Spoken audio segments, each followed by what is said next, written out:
The plan for our redemption was not an afterthought, a plan formulated after the fall of Adam. It was a revelation of the mystery which hath been kept in silence through times eternal. Romans chapter 16, verse 25, Revised Standard Version. It was an unfolding of the principles that from eternal ages have been the foundation of God's throne. From the beginning, God and Christ knew of the apostasy of Satan and of the fall of man through the deceptive power of the apostate.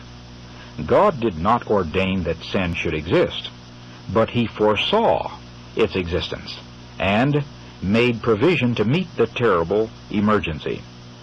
So great was his love for the world that he covenanted to give his only begotten Son, that whosoever believeth in him should not perish, but have everlasting life.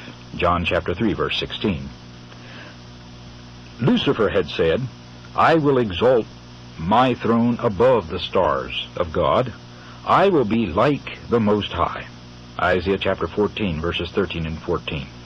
But Christ, being in the form of God, counted it not a thing to be grasped, to be on an equality with God, but emptied himself, taking the form of a servant, being made in the likeness of men.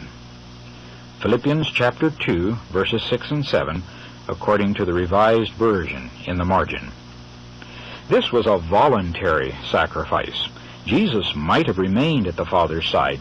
He might have retained the glory of heaven and the homage of the angels.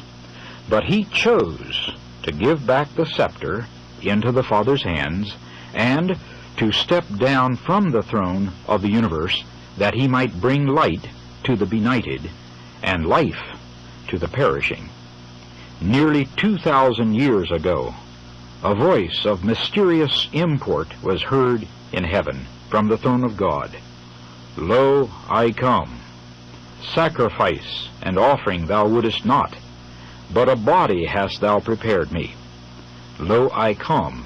In the volume of the book it is written of me, to do thy will, O God. Hebrews chapter 10, verses 5 through 7. In these words is announced the fulfillment of the purpose that had been hidden from eternal ages. Christ was about to visit our world and to become incarnate. He says, a body hast thou prepared me. Had he appeared with the glory that was his with the Father before the world was, we could not have endured the light of his presence. That we might behold it and not be destroyed, the manifestation of his glory was shrouded. His divinity was veiled with humanity, the invisible glory in the visible human form. This great purpose had been shadowed forth in types and symbols. The burning bush in which Christ appeared to Moses revealed God. The symbol chosen for the representation of the deity was a lowly shrub that seemingly had no attractions. This enshrined the infinite. The all-merciful God shrouded his glory in a most humble type that Moses could look upon it and live. So in the pillar of cloud by day and the pillar of fire by night, God communicated with Israel, revealing to men his will and imparting to them his grace. God's glory was subdued and his majesty veiled, that the weak vision of finite man might behold it. So Christ was to come in the body of our humiliation. Philippians chapter 3, verse 21, Revised Version. In the likeness of men. In the eyes of the world he possessed no beauty that they should desire him. Yet he was the incarnate God, the light of heaven and earth. His glory was veiled, his greatness and majesty were hidden, that he might draw near to sorrowful, tempted men. God commanded Moses for Israel, let them make me a sanctuary, that I may dwell among them. Exodus chapter 25, verse 8. And he abode in the sanctuary in the midst of his people, through all their weary wandering in the desert. The symbol of his presence was with them. So Christ set up his tabernacle in the midst of our human encampment.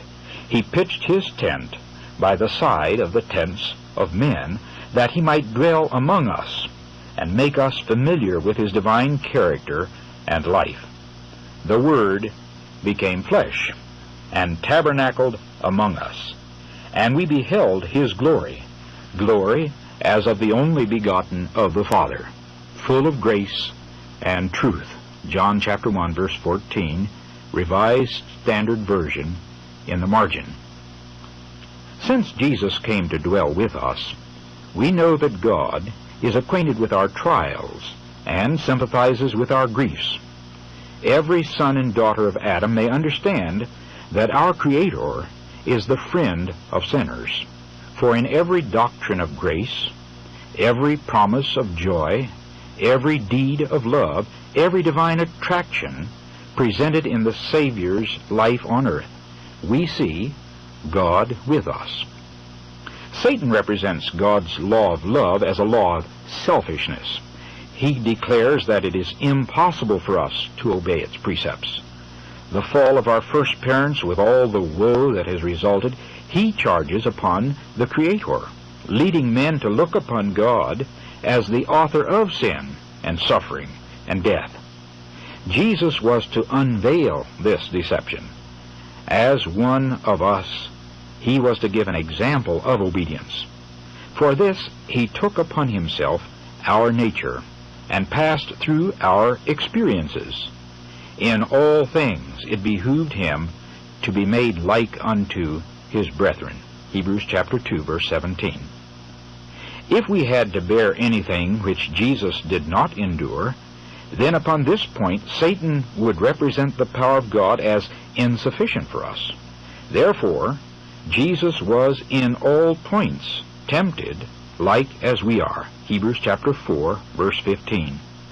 He endured every trial to which we are subject, and he exercised in his own behalf no power that is not freely offered to us. As man, he met temptation and overcame in the strength given him from God. He says, I delight to do thy will, O my God, yea, thy law is within my heart. Psalms, the 40th division, verse 8.